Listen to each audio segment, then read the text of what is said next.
get female athletes in front of female brand owners and just let them get to know each other. Because in my eyes, I was like, female brands don't know about sport and they're not going to do it through traditional sports marketing. So there needs to be a conduit that comes in and says, meet this athlete, fall in love with this athlete, and essentially give them a partnership or an endorsement or a sponsorship. 400 really just started as me wanting female athletes to have better commercial models, like more commercial opportunity.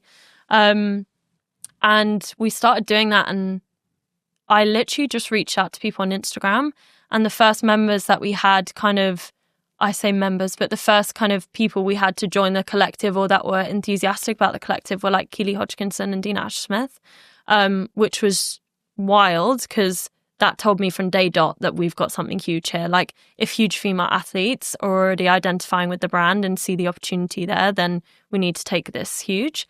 And How then did you get a reply from big female? Like it was just on Instagram? Instagram messaged. Yeah, it was the weirdest thing. I think I'd like to think from your personal account? Yeah, from my personal account. Wow. I'd like to think I can curate the selling points of 400 really well and like get that across very quickly.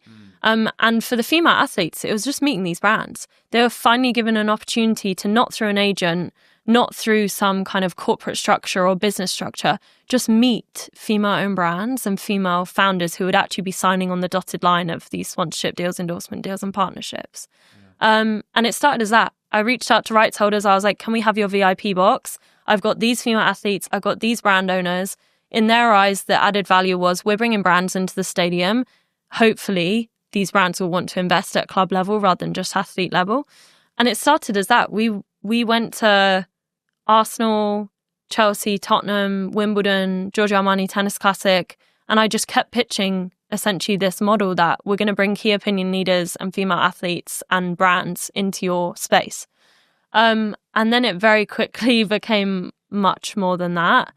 I started to see that essentially what we could do with this collective is utilize them as a marketing vehicle to change the perception of women's sports. And that's when we really moved into doing brand activations, events, social media campaigns.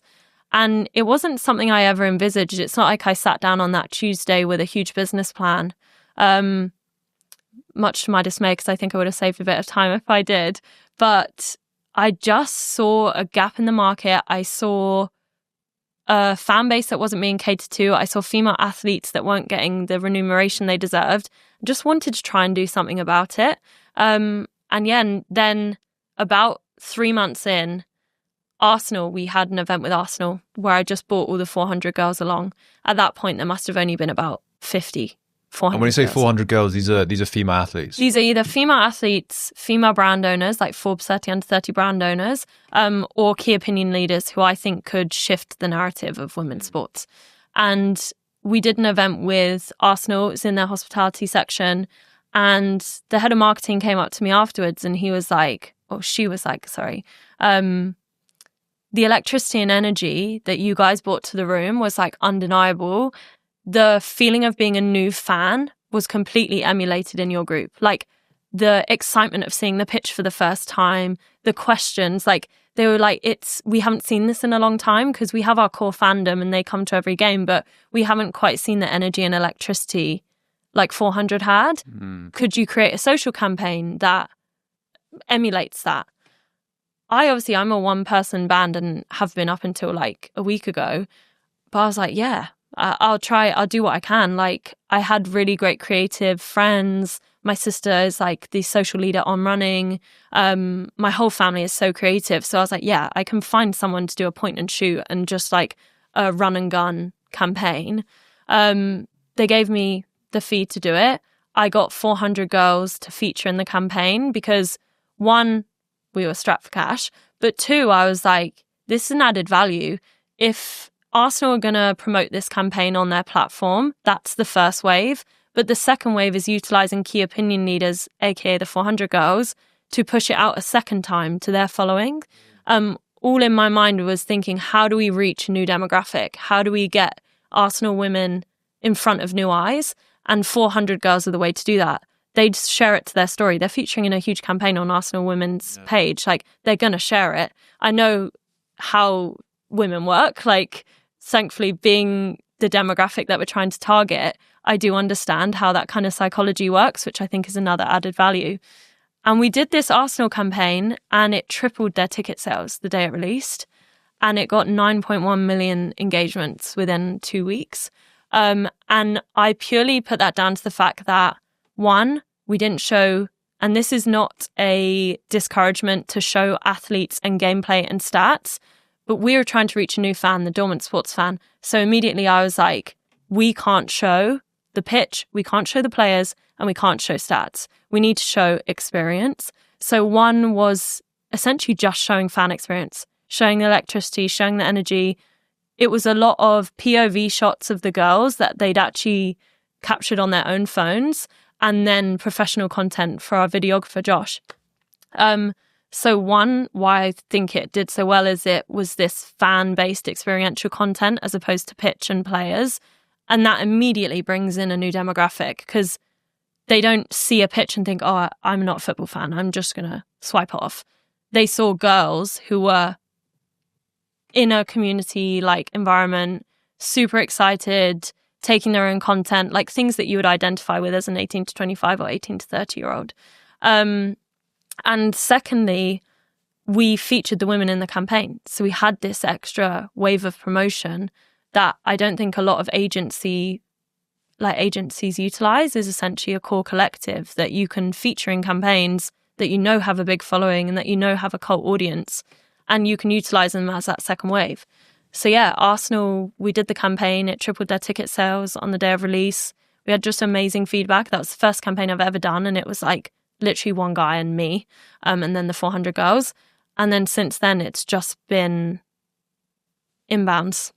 We started working with Chelsea, we started working with Tottenham, started working with Nike, Wimbledon, IMG, Giorgio Armani Tennis Classic, because essentially what 400 does is not only does it speak to this new fan, it involves this new fan. We're not just trying to speak to a no-faced kind of vague demographic. We have that demographic within our company, and they feature in our campaigns. They come along to our activations. They come along to our events. The brands that exist within there sponsor our events and are showing up at the forefront of sport where they never have before. And essentially, we've created like a cultural movement behind sport, which is so cool and just involves all the right people and players, from female athletes to brands to key opinion leaders. So yeah. Like it's just crazy. Yeah. How did you get Arsenal on board at the very beginning? Arsenal, oh gosh. I'd like to think of myself as a bit of a professional networker. Because like I get like, well, to be honest, I don't quite fully understand how you got the big female athletes on. Yeah. But like fair some enough, of it that's amazing. Must have been luck, to be honest. But then getting a huge club like Arsenal is a whole different beast. So like, how did you do that? I was literally just sending emails 24/7 about what we were doing. To random clubs? To random clubs, finding people on LinkedIn, messaging them about it, messaging them about our offering. And honestly, a lot of it was white lies. I'm not afraid to say that, because we didn't have the huge community at that point. I had an idea and I had enough kind of proof that it was going to work and that we could scale it. But a lot of it was like, we have an undisclosed amount of female athletes and brand owners we'd love to come into your stadium. And Arsenal, I mean, you'll see now from the football landscape, they've always been extremely culture first and not afraid to be innovative. And I'm not surprised that Arsenal were our first client at all. Not now that I know the sports landscape and I know the women's sports landscape. And they've got a really, really creative and innovative team there. And I think they were like, yeah, let's just give it a shot. Like, if it doesn't work, it doesn't work. If it does, amazing. So yeah, it was mainly just reaching out, cold reach outs.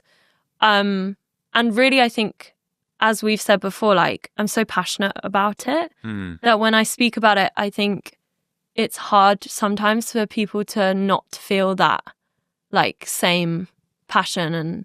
And like, I have such a clear vision of what I know women's sports can be. And I think I'm pretty good at articulating it. So it's really just about like conviction and then being able to know what to say to